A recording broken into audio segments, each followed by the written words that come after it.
અને પ્રચાર પડઘમ શાંત થઈ ગયા છે। સભાઓ, સરઘસ, રેલીઓ અને એના અવાજોમાંથી તમને મુક્તિ મળી જવાની છે, પરંતુ અસલી ચૂંટણી હવે 48 કલાકમાં લડાવવાની છે।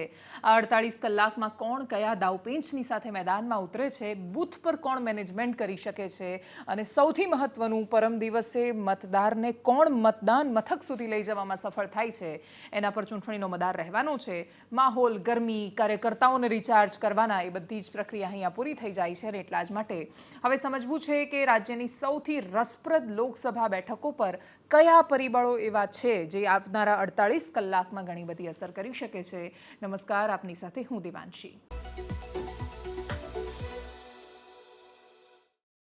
સ્વાભાવિક રીતે શરૂઆત કરીએ જામનગર લોકસભા બેઠકથી। રાજકોટમાં કશું જ નહોતું, દૂર દૂર સુધી ક્યાંય કોઈ એવું નહોતું કહેતું કે ભાજપ કોંગ્રેસ વચ્ચે ટક્કર થઈ શકે છે। સૌથી ભયાનક પરિસ્થિતિ એ હતી કે કોંગ્રેસને ઉમેદવાર જ નહોતા મળતા, ખબર જ નહોતી પડતી કે કોને ઊભા રાખીશું। પણ ત્યાં અચાનક જ પરસોત્તમ રૂપાલા, ધાનાણી તો નસીબના બળિયા તમે માનો કે પરસોત્તમ રૂપાલાનું કશુંક બોલવું, ધાનાણીનું મેદાનમાં આવવું, રાજકોટમાં કશુંક અલગ થયું। પણ છેલ્લા 20 દિવસથી તમે પેટર્ન જોશો તો ચર્ચા રાજકોટની નહીં, જામનગર લોકસભાની વધારે છે। પૂનમ માડમનો સતત અને સખત વિરોધ થઈ રહ્યો છે। એ વિરોધ જે કેમેરામાં દેખાય છે, અમે જ્યારે પૂનમ માડમ સાથે સંવાદ કર્યો ત્યારે એમણે કહ્યું કે વાસ્તવિક રીતે એવો વિરોધ નથી હોતો જેનો વિડીયો જે રીતે સોશિયલ મીડિયામાં વાયરલ કરાય છે। એ લોકો નજીક પણ નથી આવતા, વિરોધ કરીને કાળા વાવટા ફરકાવીને જતા રહે છે, એના પછી ખાસું શાલીનતાથી અને સંયમથી વર્તે છે, પરંતુ છતાંય સોશિયલ મીડિયામાં તો દ્રશ્યોની કિંમત હોય છે। એ દ્રશ્યો ઘણું બધું અસર સામાન્ય માણસના, મતદારના માનસ પર કરે છે। જામનગર લોકસભામાં હવે કયા છેલ્લી ઘડીના દાવ અસર કરી શકે એમ છે, એના જાતિગત ગણતરી એની અમે બહુ વિસ્તારથી સમજાવી છે। એકદમ સંક્ષિપ્તમાં, જામનગર લોકસભા એટલા માટે ક્ષત્રિય સમાજના આંદોલનથી પણ ઉપર ઉઠીને મહત્વની છે કેમ કે વિક્રમ માડમ ત્યાંથી કોંગ્રેસમાંથી લડ્યા અને સાંસદ બન્યા એના પહેલાં સુધી ત્યાં પાટીદાર ઉમેદવાર ઊભા રહેતા હતા અને જીતતા હતા। પાટીદાર ઉમેદવારોમાં પણ સૌથી વધારે ત્યાં વસ્તી લેઉવા પાટીદારની છે। જેપી મોરવિયા જેને ટિકિટ આપવામાં આવી એ પોતે લેઉવા પાટીદારનું પ્રતિનિધિત્વ કરે છે। આ ખાલી જ્ઞાતિનો સવાલ નથી, જ્ઞાતિની અંદરની પેટા જ્ઞાતિની પણ આ વાત છે અને જે સામાન્ય માણસને સૌથી વધારે પોતાની જાતિ સાથે આ મારો છે એવી રીતે કનેક્ટ કરે છે।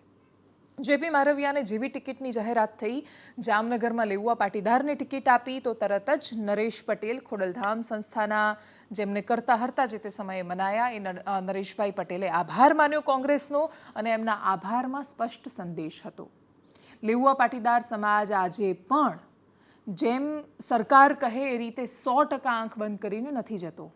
કડવા પાટીદાર સમાજની દરેક સંસ્થાઓ પોતાના મંચ પર ભારતીય જનતા પાર્ટીના નેતા સિવાય બીજા કોઈને સ્થાન નથી આપતા। ખોડલધામ એવી સંસ્થા છે કે જ્યાં કોઈ પણ વ્યક્તિ જઈ શકે છે, એને ધાર્મિક સ્થાન અને સૌથી પવિત્ર સ્થાન રાખવાની એમણે કોશિશ કરી છે, એવો એમણે સતત મેસેજ આપ્યો છે। લેઉવા પાટીદારો 100% ભાજપ તરફી નથી જ, એ વચ્ચે રહે છે અને કોણ જીતી રહ્યું છે એના પર ઘણો બધો મદાર રાખે છે।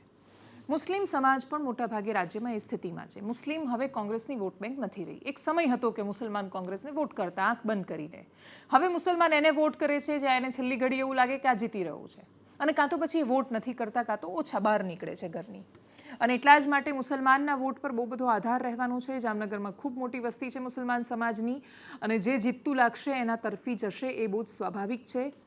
લેઉવા પાટીદાર, ક્ષત્રિય, સતવારા અને મુસ્લિમ સમુદાય, આ ચાર લોકો જો ભેગા થઈ જાય છે, જે કોંગ્રેસની ગણતરી છે, તો જામનગરમાં પૂનમ માડમને ખૂબ તકલીફ પડી શકે। પરંતુ એ પૂનમ માડમ છે એ પણ તો વર્ષોથી રાજનીતિમાં છે, એ પણ તો ચૂંટણી લડતા આવ્યા છે અને એટલા જ માટે એમની પાસે ચોક્કસથી પોતાની ગણતરીઓ હશે। જામનગર લોકસભા આ ચાર કોમ્બિનેશનને જોતા અને આ સમીકરણને જોતા ખાસી અઘરી દેખાઈ રહી છે। એનાથી પણ વિશેષ જો એક તરફી સાવ અઘરી બેઠક હોય ભારતીય જનતા પાર્ટી માટે તો એ આણંદ લોકસભા છે, કેમ કે આણંદ લોકસભામાં 9 લાખથી વધારે ઓબીસી ક્ષત્રિય મતદારો છે। અમિત ચાવડાનું ઈશ્વરસિંહ ચાવડાના સમયથી કનેક્શન છે। ઈશ્વરસિંહ ચાવડાના છોકરા તરીકેની એમની ક્લિયર છબી છે। એમણે ઈશ્વરસિંહ ચાવડા પોતાના જમાઈને પણ રાજનીતિમાં લઈને આવ્યા, માધવસિંહ સોલંકી રાજ્યના મુખ્યમંત્રી પણ બન્યા। એક આખું કનેક્શન અલગ છે। આ વખતનું વાતાવરણ અલગ હતું ત્યાં અને એમાં પાછું અધૂરામાં પૂરું ક્ષત્રિય આંદોલન આવ્યું, એટલે આણંદ લોકસભા ખૂબ મહત્વની છે। સાબરકાંઠામાં ડૉક્ટર તુષાર ચૌધરીને ફરી એકવાર ભાજપના આંતરિક વિખવાદોનો લાભ મળવાની શક્યતા દેખાઈ રહી છે। આ બધી જ શક્યતાઓ હાર જીત પર કેટલી અસર કરશે ખબર નથી, આ બધી જ માત્ર સંભાવનાઓ છે। આની અંદર ચૂંટણી તો છેલ્લે કોણ કેટલું મતદાન કરાવી શકે છે અને લીડ કેટલી કપાય છે એના પર આધાર રહેશે. કોંગ્રેસના ઉમેદવારો માટે આખું મેદાન એટલા માટે ટફ છે કેમ કે લીડ તો તમે જુઓ, તમારે 10, 15, 20 હજારની લીડ તો કાપવાની નથી. આણંદમાં 2 લાખ જેટલી ઓલમોસ્ટ લીડથી જીત્યા છે. કોઈ પણ બેઠક પર તમે સામાન્ય 1.5-2 લાખની લીડ જ્યારે ભારતીય જનતા પાર્ટીના ઉમેદવારોને 2019માં મળી હોય, એ મતદાન તમારે કાપવું તો એ અઘરું રહેવાનું છે. બનાસકાંઠામાં બનાસતીબેન ગેનીબેન કરીને એમણે માહોલ તો બનાવ્યો, પરંતુ એમની સાથે બનાસતીબેન ગેનીબેન ઠાકોર મતદારો છે, સૌથી વધારે સંખ્યામાં મતદારો છે. પણ ઠાકોર વર્સિસ ચૌધરીની આ ચૂંટણી નથી. ઠાકોર પ્લસ બધા થાય અને વર્સિસ ચૌધરી થાય તો ગેનીબેન ઠાકોરને એનો ફાયદો મળી શકે. જો કે ભારતીય જનતા પાર્ટીની સાથે ઘણા બધા મતદારો છે, એટલે ત્યાં બ્રાહ્મણ સમાજનો દબદબો છે, ત્યાં મુસ્લિમ સમુદાય પણ છે, ત્યાં SC વોટર પણ ખાસા બધા છે, ત્યાં આદિવાસી મતદારો પણ દાંતા વિધાનસભાની આજુબાજુના છે.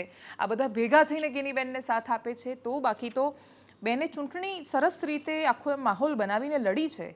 જરૂરી નથી કે પરિણામો પર પણ અસર કરી શકે.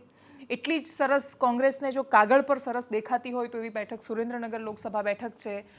ત્યાં તળપદા વર્સિસ ચુંવાડિયા અને ઉપરથી દરબારનું કોંગ્રેસને મળતું સમર્થન અને ઉપરથી SC મતદારોનો સમુદાય અને આમ આદમી પાર્ટી કોંગ્રેસનું ગઠબંધન, આ બધા જ પરિબળો તમે ભેગા કરો તો સુરેન્દ્રનગર ખૂબ સુંદર લોકસભા બેઠક સમીકરણોની દ્રષ્ટિએ કોંગ્રેસ માટે બની શકે એમ છે.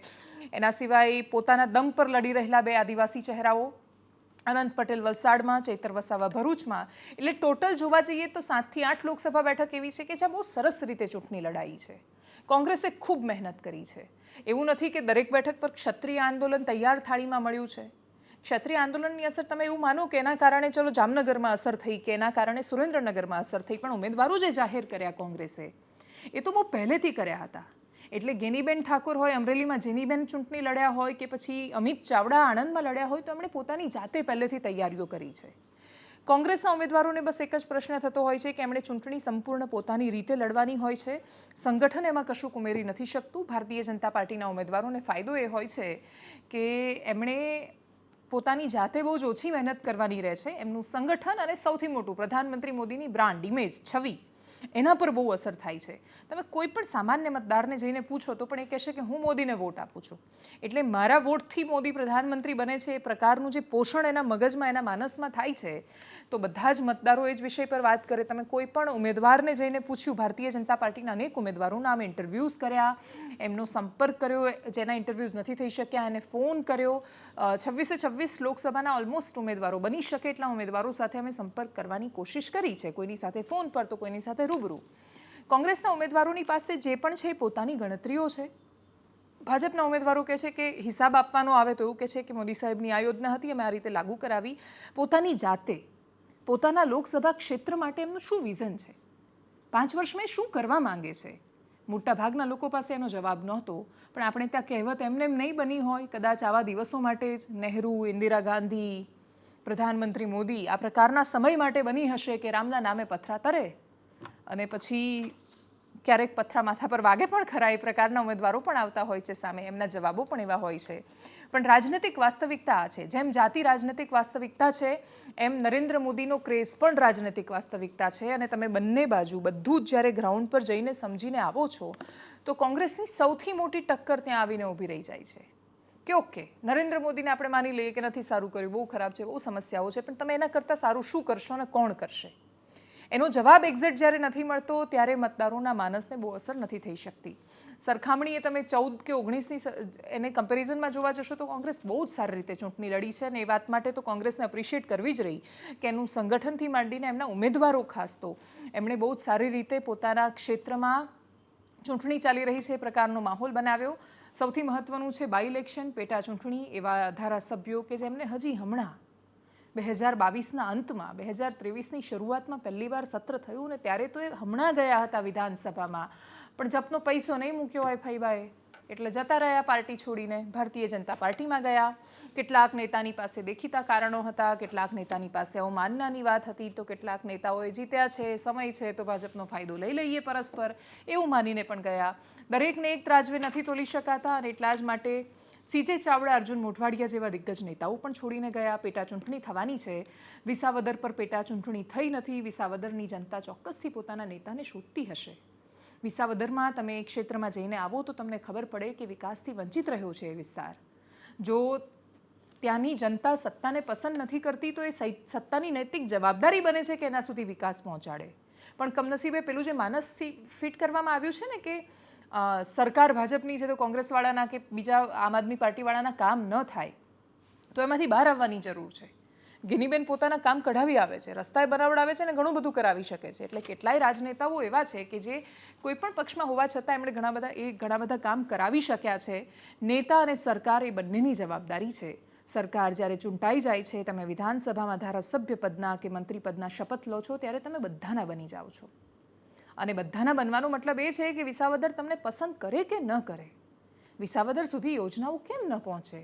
પણ એના માટે વિસાવદરનો પોતાનો અવાજ પણ જોઈએ, જે અવાજ આ વખતે તો નથી થયો. હવે ખબર નહીં ફરીથી ક્યારે પેટા ચૂંટણી થશે વિસાવદરની. માણાવદરમાં પણ લડાઈ રસપ્રદ છે, વિજાપુરમાં પણ લડાઈ રસપ્રદ છે. વિજાપુરમાં લડાઈ રસપ્રદ થવાનું મુખ્ય કારણ સીજે ચાવડાની સામે કોંગ્રેસે ઉતારેલા પાટીદાર ઉમેદવાર છે. વિજાપુર પરથી સીજે ચાવડા ગયા ત્યાં લડવા અને પછી ચૂંટાઈને આવ્યા, કેમ કે ભાજપે વિધાનસભામાં એ રીતે સેટ કર્યું. ગાંધીનગરની એ બેઠક પર અલ્પેશ ઠાકોર લડ્યા અને વિજાપુર સીજે ચાવડાને મોકલ્યા. એ વખતે જ્યારે ટિકિટ કપાઈ ત્યાં ભારતીય જનતા પાર્ટીમાંથી પણ જે હાર્યા અને પછી હવે જેની ટિકિટ કપાઈ એ બધા જ લોકો બીજું કોઈ જ નહીં પણ એ પાટીદાર સમાજમાંથી આવતા હતા, પહેલાંના ધારાસભ્યો. અને એટલે જ પાટીદારો શું નિર્ણય લે છે. અંતે તો એ મહેસાણાની સીટ છે, રાજનીતિક રીતે ખૂબ રસપ્રદ છે. જોકે સીજે ચાવડા સરસ મજાના ભજન કરે છે, મંજીરા વગાડે છે, દ્રશ્યો સારા સામે આવે છે. જે રાજસિંહ પરમાર કોંગ્રેસના પ્રવક્તા હતા, ભારતીય જનતા પાર્ટીમાં નેતા છે અત્યારે, એ પણ સરસ મજાના કાર્યક્રમો ગોઠવતા નજરે આવે છે. જે રાજસિંહ પરમારે ક્ષત્રિય સમાજનું પણ ત્યાં સંમેલન કર્યું હતું. એટલે એ આંદોલનની અસરને વિજાપુર પૂરતી ખાળવાની પ્રયત્નો ચોક્કસથી થયા છે. પરંતુ છતાંય પેટા ચૂંટણીના પરિણામો પર પણ નજર રહેવાની છે. પરિણામો કરતાં પણ વિશેષ તમારા બધા પર નજર રહેવાની છે, કેમ કે તમે કેટલું મતદાન કરો છો. મત એ આપણો એક્સપ્રેશન છે, અભિવ્યક્તિ છે. આપણે કહી રહ્યા છીએ કે આ ઉમેદવાર અમને ગમ્યા, નથી ગમતા તો નોટા છે, એ પણ એક્સપ્રેશન છે. નોટા છે, તમારો વોટ વેસ્ટ કરવાની વાત નથી. તમે એવું કહી રહ્યા છો કે આ બંનેમાંથી એક પણ નથી ગમતા અમને. અને એટલે જ આપણે જો વ્યક્ત નથી થતા, સમયે અભિવ્યક્ત નથી થતા, તો પછી 5 વર્ષ બૂમો પાડીને શું કરી લઈશું. પણ ખેર, એટલે સૌથી મોટી મતદાન પર નજર થવાની છે. આજના દિવસમાં શું થયું? સંપ્રદાયો મેદાનમાં આવ્યા, ફરી એકવાર મેદાનમાં આવ્યા. ધર્મના આધાર પર મત માંગવાની ચૂંટણી પંચ તો ના પાડે છે, પણ એ તો ચૂંટણી પંચ છે, કયા કરે. આપણે આખી ચૂંટણી ધર્મને જાત પર થાય છે. ધર્મ પર વોટ માંગવા ખોટા છે તો જાત પર પણ તો વોટ માંગવા ખોટા છે. વાઇસ વર્સા, જાત પર માંગવા ખોટા છે તો ધર્મ પર પણ ખોટા છે. પણ આપણે ત્યાં બધું સાચું ખોટું ચોપડીઓમાં છે. જે ચોપડીઓમાં સાચું ખોટું છે એ જમીન પર સાચું ખોટું નથી હોતું. એટલે કાં તો ચોપડીઓ બદલી દો, કાં તો નૈતિકતાના માપદંડ બદલી દો, કાં તો એવું કહી દો કે આવું હોય જ નહીં, અને કાં તો પછી એને સિલેબસમાંથી કાઢી નાખો આ બધું. પણ ખેર, એ તો હવે સરકારો આવશે પછી નૈતિકતાની ને બાકીની બધી વાતો કરીશું. હાલ તો ચૂંટણી છે અને ચૂંટણીમાં શામ દામ દંડ ભેદની વાત થતી હોય છે. 2022ની ચૂંટણીમાં સુરત, સૌરાષ્ટ્ર, જેમ કે ઉદાહરણ તરીકે રાજુલાલ વિધાનસભા લઈએ, અમરીશ ડેર ખૂબ સારા નેતા મનાય. હવે ભારતીય જનતા પાર્ટીમાં ગયા તો તમે અમરીશ ડેરને ગમે તે કહો, પણ હકીકત એ છે કે અમરીશ ડેર પોતાના ક્ષેત્રમાં લોકચાહના મેળવેલા સારા નેતા સાબિત થયા. એમણે જેને હરાવ્યા હતા એ બીજું કોઈ સામાન્ય ચહેરો નહોતો. કોળી વર્ષે જાહેર થવાની પણ ત્યાં વાત નથી. જ્યારે ચૂંટાઈને આવ્યા અમરીશ ડેર વિધાનસભામાં 2017માં, ત્યારે એમના 5 વર્ષમાં એમણે રેલવે પર ટ્રેક પર સૂઈ જઈને કરેલું આંદોલન હોય કે બાકી બહુ બધી રીતે એ સરસ મજાના કામોના આધારે ચર્ચામાં આવ્યા. પણ એના પછી જો મંદિરમાંથી આગલી રાત્રે મેસેજ થાય કે ભક્તોને કહેવાનું, જણાવવાનું કે આપણે આ વખતે વોટ કરવાનો છે ભારતીય જનતા પાર્ટીને, તો 2022માં ગુજરાત રાજ્યની ચૂંટણીમાં પણ સંપ્રદાયો રાષ્ટ્રના નામ પર વોટ કરાવે છે. ત્યારે તો રાષ્ટ્રની વાત નહોતી. 2022માં સુરતની ઘણી બધી બેઠકો પર પણ એ પેટર્ન દેખાઈ. અને તમે જેનામાં આપણો દેશ ધર્મ અને શ્રદ્ધાના આધાર પર ચાલે છે, અને માણસ જ્યારે કોઈના પર વિશ્વાસ કરી દે છે એના પછી એ તથ્યો નથી જોતો, એ હકીકત પણ નથી જોતો. એ ક્યારેય નથી પૂછતો પોતાના મંદિરના ગાદીપતિને અથવા કોઈ પણ વ્યક્તિને કે તમારા કયા પર હું વોટ શું કામ કરું. વોટ તો સરકાર ચૂંટવા માટે કરવાનો છે. તમારી શ્રદ્ધા કોઈ પણ જગ્યાએ હોઈ શકે, પરંતુ આપણે ત્યાં આ થાય છે, વર્ષોથી થતું આવ્યું છે. ધર્મ, રાજનીતિ, સત્તા, સંગઠન, સંસ્થા, આ બધા જ એકબીજાના પર્યાયવાચી શબ્દો બની જાય ત્યારે પ્રશ્ન થાય. ધર્મસત્તા તો રાજસત્તાથી ખૂબ ઉપર છે. રાજદંડની ઉપર ધર્મનો દંડ આવે છે. કમનસીબે બધા હારોહાર બેઠા છે. જ્યાં જેને ફાયદો થાય ત્યાં એકબીજાની પીઠ થપથપાવે રાખે છે. આવું થાય ત્યારે એ બહુ જ સ્વાભાવિક હતું. જો કે આજે બધાએ ભારતીય જનતા પાર્ટીના પ્રદેશ અધ્યક્ષ CR પાટીલે પણ ટ્વીટ કરીને કાલુપુરની નારાયણ સંસ્થાનો પણ એક પત્ર મૂક્યો અને બાકીની ઘણી બધી સંસ્થાઓમાંથી કેટલાએ ખુલીને કેટલાકે ધીરે ધીરે, પરંતુ બધાએ એ વાત પહોંચાડી છે ઘણી બધી જનસભાઓમાં. એટલે જામનગરના એક કાર્યક્રમમાં જ્યારે પૂનમબેન માડમની સભા થઈ રહી હતી ત્યારે હું હાજર હતી. મેં જોયું કે સ્વામિનારાયણ સંપ્રદાયના સંતો મંચ પર હતા ત્યાં હાજર, અને એમણે તો ખુલીને કહ્યું હતું કે અમે રાષ્ટ્રની સાથે છીએ, અમે પ્રધાનમંત્રી મોદીની સાથે છીએ, અને એટલે જ અમે એમના માટે મત માંગી રહ્યા છીએ. તમે સંત છો એનો મતલબ બિલકુલ નથી હોતો કે તમારો પોલિટિકલ ઓપિનિયન ન હોય, તમારો રાજનૈતિક એક પક્ષ હોઈ જ શકે. તમે જ્યારે કોઈને એવો મેસેજ આપી રહ્યા છો કે હું આ માની રહ્યો છું ત્યાં સુધી બરાબર છે, તમે જ્યારે આદેશની ભાષામાં કહેવામાં આવે છે ઘણું બધું, ત્યારે એ ભક્તો પર અસર કરે છે. જો કે ભક્તો શ્રદ્ધા પણ રાખે છે, એટલે કોઈને વાંધો નથી તો પછી બીજા કોઈને પણ શું વાંધો. એટલે આ પ્રકારના દ્રશ્યો આજે સંપ્રદાય તરફથી સામે આવ્યા. આ બધું જ ઓલરેડી રાજ્યમાં આટલા ચાલી રહેલા આંદોલન ઓછા હોય એમ કનુભાઈ દેસાઈને ખબર નહીં શું થયું હશે. તો આમ તો બહુ જ શાલીન ને હોશિયાર ગણાય છે, નાણામંત્રી છે, બહુ જ સારી રીતે બજેટ રજૂ કરે છે અને ખૂબ હોશિયાર નેતા ગણાય છે. એ કનુભાઈ દેસાઈ કોળી સમાજ માટે એક કહેવતના સ્વરૂપમાં એમણે એક એવી ટિપ્પણી કરી કે જે વિડીયો વાયરલ થયો અને વિવાદ થયો. જો તમે રાજનીતિક માહોલને સમજતા હોવ અને એની સંવેદનાને સમજતા હોવ તો તમારે માનવું જ પડે આપણે ત્યાં અનેક કહેવતો એવી છે કે જે જાતિવાદી છે, જાતિના આધાર પર બનેલી કહેવતો છે. દરેક જાતિ માટે આ પ્રકારની કહેવતો છે. કોઈ ગમે તે, અને બીજું બોલચાલની ભાષામાં એ વપરાય છે. અમારી સાથે એક મિત્ર હતા, એ બહુ બધી વાર એવું કે બ્રાહ્મણની આંખમાં ઝેર, પટેલની જીભમાં ઝેર, અને એવું બાકીના બધા વિશે કહેતા કે આ કોઈકના પેટમાં ઝેર, કોઈકના કાનમાં ઝેર, કોઈની ખબર નહીં. આખું એક બહુ લાંબુ એ સરસ કહેવત બોલતા જાતિઓના આધાર પર. પણ આ બધી જ કહેવતોનો સમય એટલે ચૂંટણી સમયે જતો રહ્યો છે. આપણું માનસ જાતિના આધાર પર ચોક્કસ પૂર્વાગ્રહોના આધારે ઘડાયું છે. આજે પણ આપણે ગામમાં ઉકરડાની જગ્યાએ જાતિનો પ્રયોગ કરીએ છીએ અને એ જાતિને એ ગણીએ છીએ. આ પ્રશ્ન છે આપણો. પૂર્વાગ્રહોથી ગ્રસિત છીએ, માણસને માણસ માનવા તૈયાર નથી, જાતિના આધાર પર એવું માનીએ છીએ કે આ તો આવો જ હોય. એટલે આટલી રાજનેતાઓ પાસેથી એટલી અપેક્ષા હોય કે એ આ બધી વાતોથી દૂર રહે. પણ કમનસીબે જેણે સમાજનું ઘડતર કરવાનું છે એ પણ તો એ જ સમાજનો હિસ્સો છે. જે સમાજમાંથી હું આવું છું, જે સમાજમાંથી તમે આવો છો, એ જ સમાજમાંથી રાજનેતાઓ આવે છે. રાજનેતાઓ એ આપણું પ્રતિબિંબ છે.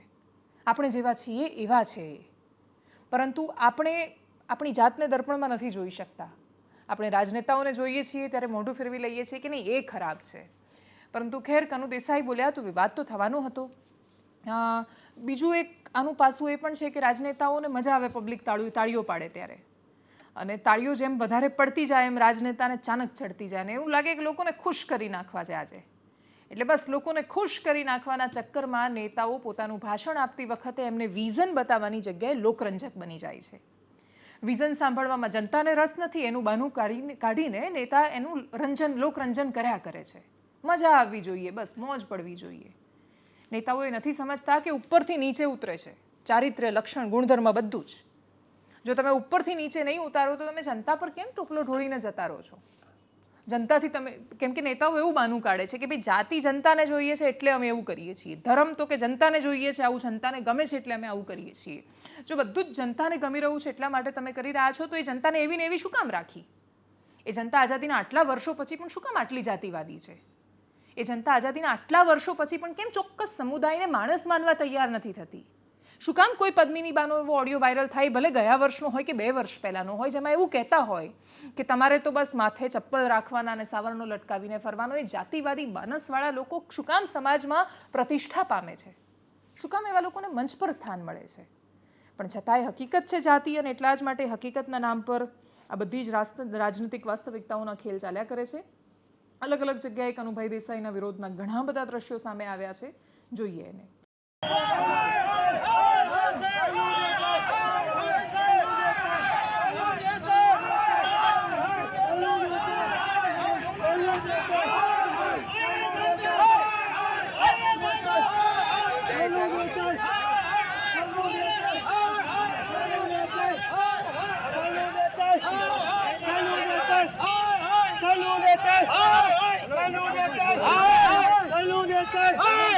Kanu Desai!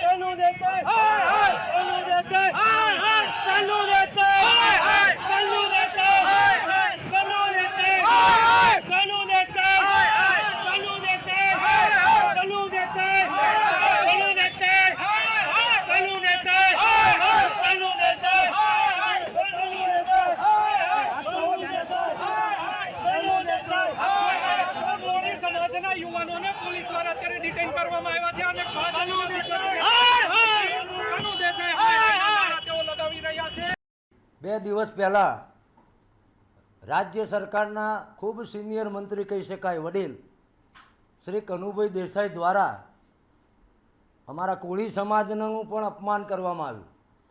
એમને જે વાક્યરચના કહી અને જે મજાક ઉડાડી એ વાક્યરચના હું બોલી શકું એમ પણ નથી.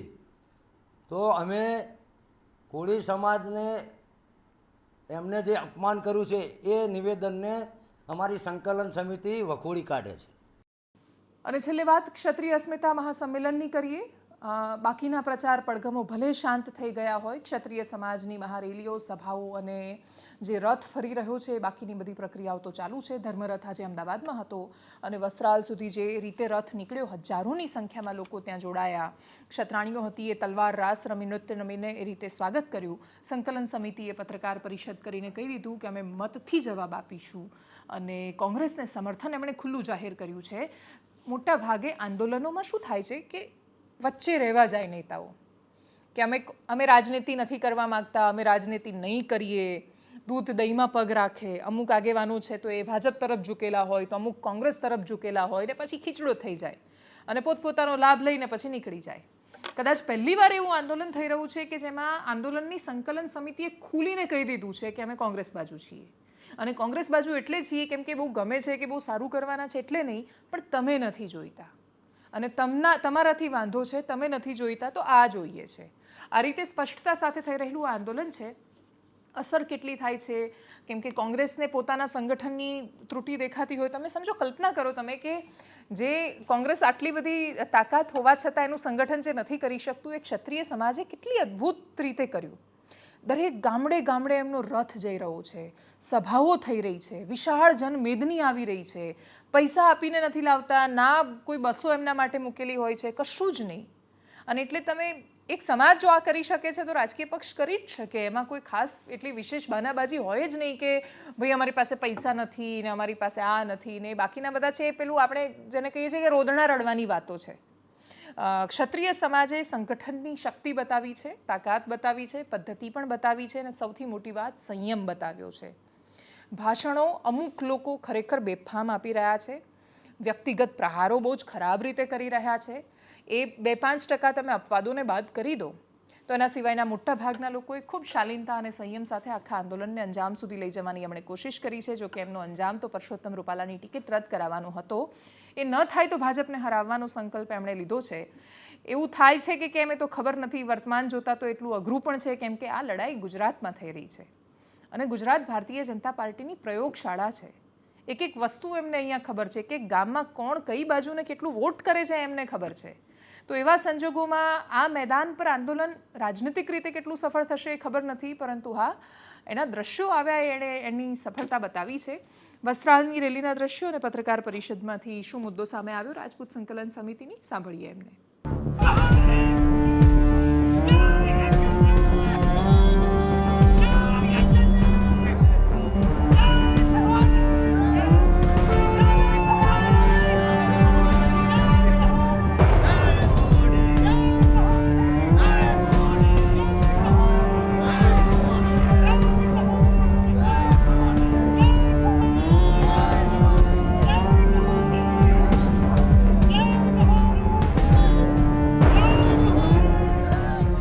તો આપ જ્યારે આજે જે નિવેદન કર્યું છે ક્ષમા વિરસ્ય ભૂષણમ અને વડાપ્રધાનશ્રીની સામે જુઓ અને એમની સામે જોઈ અને તમે કંઈક વિચારો, તો હું અમારા આ આગેવાનો ને આપના માધ્યમથી કહેવા માગું છું કે તમે કમસે કમ ક્ષત્રિય સમાજનો ને ગુજરાતની પ્રજાનો આભાર માનતું એક નિવેદન ભારતીય જનતા પાર્ટી વતીથી કર્યું હોત જેમ આજે કર્યું છે, તો અમને એમ લાગત કે અમારો જે પ્રતિસાદ હતો, પ્રત્યુત્તર હતો, અમે જે ગરિમા જાળવી એનું ઋણ તમે સ્વીકાર કર્યું એવું અમે સમજ્યા હોત, પણ આપે એવું કશું કર્યું નથી.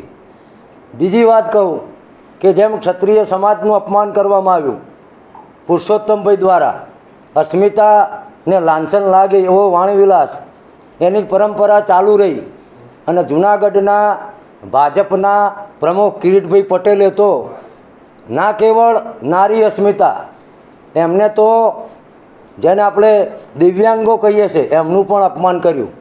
તો હું આપના માધ્યમથી ભાજપને પૂછવા માગું છું, હાઈકમાન્ડને પૂછવા માગું છું કે આપે એમના પર કોઈ પગલાં લીધા ખરા?